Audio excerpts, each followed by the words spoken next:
Okay, and Dr. Craig, we have lots of questions that come to reasonablefaith.org, and let's look at a few of these.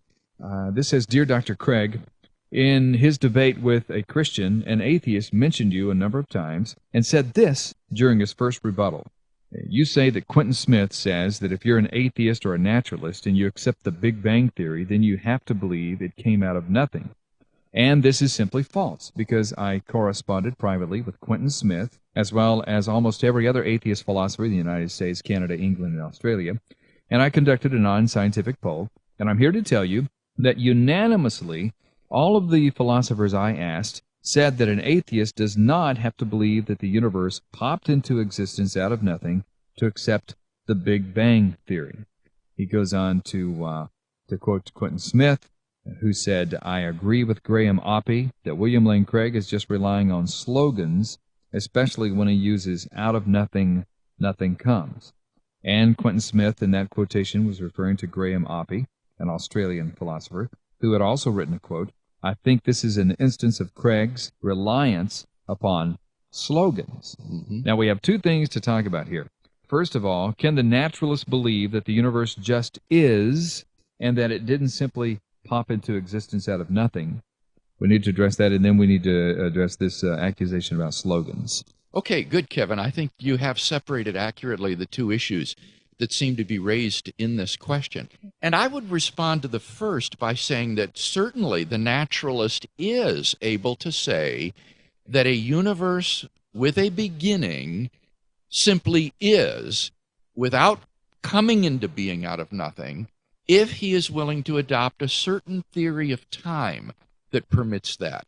And I've said this explicitly in my work, that behind the so-called Kalam cosmological argument lies a view of time which is variously called the tensed theory of time, or a dynamic theory of time, or to borrow the convenient terminology of J.M.E. McTaggart, the A theory of time. This is a theory of time that is the common sense view of time that is almost universally accepted among ordinary people. And it is the view that temporal becoming is a real and objective feature of reality, that there is a difference between the past, the present, and the future. The future doesn't exist in any sense. It's a realm that's pure potentiality. The past did exist, but no longer exists. The present alone is real.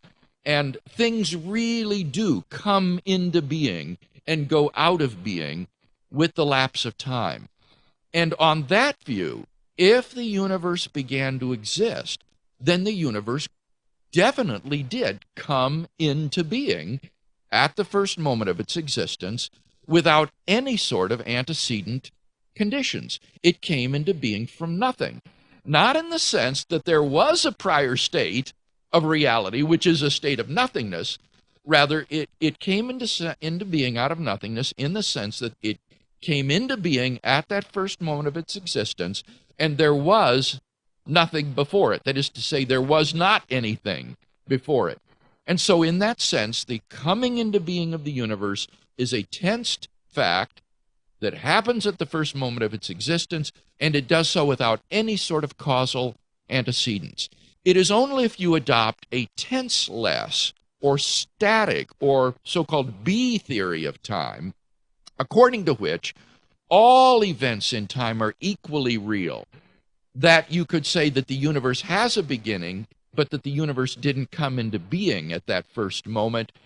All moments of time are equally real, and the universe on that view has a beginning only in the sense that a yardstick has a beginning in the sense that it has a first inch. But the yardstick doesn't come into being at the point of its first inch. It simply is extended in space, and in the similar way, the B theorist would say the universe is extended in time. Now, this is a point that I've made myself, so this is not any sort of, I think, insight on the part of the critic of the argument. I've made it very clear in my presentation of the argument that the argument is based upon an A theory of time, a tense theory of time, and that's why I devoted 2 volumes in the Synthèse Library published by Springer Verlag on a defense of the A theory of time and a critique of the B theory of time. Now, if the B theory of time somehow turned out to be true, some kind of a new insight came in or something, that would do some damage to the Kalam cosmological Right. I argument? think then the premise that whatever begins to exist has a cause would no longer be evidently true because the universe didn't come into being when it began to exist. It's really not beginning to exist that's the key thing here. It's coming into being. And that's what happens if temporal becoming is a real and objective feature of reality. At the first moment of its existence, the universe comes into existence. And I maintain that nothing can come into existence without a cause. Something can't come into existence from nothing. Now, on the B theory, as I say, time and the events in time are extended like a spatial length, like a yardstick. And a yardstick doesn't come into being at the first inch of its extension. And similarly, the universe on this view just exists as a static whole from the first moment of its existence to the last moment of its existence, if there is one. And so on that view, the universe doesn't really come into being in virtue of its beginning to exist. So if the skeptic wants to deny the first premise of the argument, that whatever begins to exist has a cause, he needs to give us good grounds for thinking that the B theory of time is true. He's got his work cut out for him. I think so. He's got to refute all of the evidence and arguments in favor of the A theory and all of the objections that I lodge against the B theory, and do the same sort of thorough work that I've done in defending his theory of time to show that the universe can begin to exist and yet not come into being at the first moment of its existence. And now, if he were to do that, then I think what the theist would appeal to is not the Kalam cosmological argument, but what I call the Leibnizian cosmological argument, namely Leibniz's question, why is there something rather than nothing? Why does this tenseless space-time manifold exist? That question still needs to be answered. So the Leibnizian version of the cosmological argument, I think, would still go through in spades. I can't help but chase this just for a moment because it's so fascinating. But on the B theory of time, time travel might be possible because there's actually a future. It's out there and exists, and we just haven't arrived. But we could, if we could find a way to get to it, then we could do it. In the past, the same. The past still exists back there somehow. And if we could find a way to go back to it and explore it. So if you're going to be a time traveler, you need the B theory too, right? That's exactly right. And therefore, it is no accident that all of the philosophers who defend the coherence of time travel are B theorists. Yeah, and I think that because of pop culture and movies and some of the great movies we've talked about as well, the time travel movies, I think that the layperson who is not trained in this area, in the philosophy of time and so forth, just assumes that somehow, some way, time travel is true, and therefore the B theory is the valid theory. I don't know if they do, Kevin. I think you're certainly right that time travel movies are so engaging and entertaining. I enjoy them myself. I really like time travel movies, even though I think that what they posit is in the end metaphysically impossible. Yeah.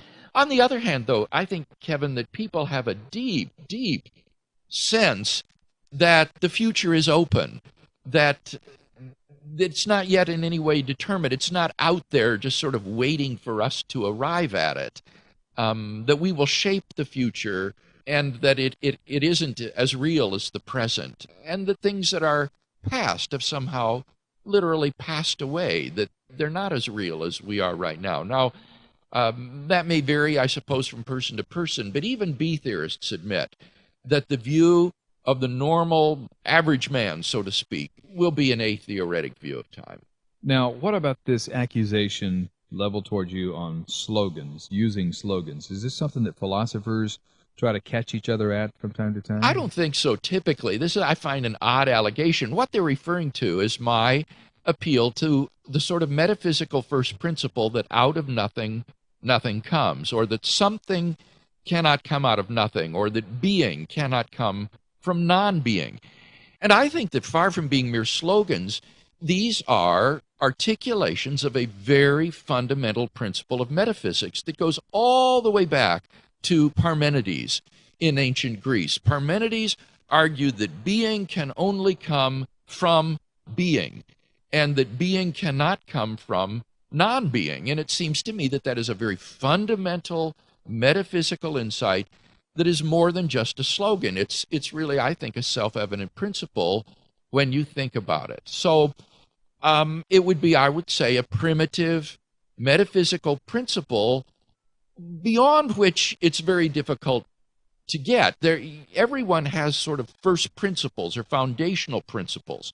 And I think it's condescending to dismiss these as mere slogans, because everyone ultimately has some sort of first principles in his metaphysics. And for me, this is one of the most basic, and it's been recognized in the history of philosophy as one of the most basic principles. Thank you so much for listening to Reasonable Faith with Dr. William Lane Craig, and we'll pick it up there next time and answer some more questions that we receive at reasonablefaith.org. One more time, if you would like to start a Reasonable Faith chapter in your area, information is at reasonablefaith.org. And by the way, if you appreciate the information that you get at reasonablefaith.org and you would like to see these podcasts continue and see us branch out even further, then be a partner with us. You can find out how when you go to reasonablefaith.org. Your financial and prayer support means a great deal to us. That's reasonablefaith.org, and we'll see you next time on Reasonable Faith with Dr. William Lane Craig.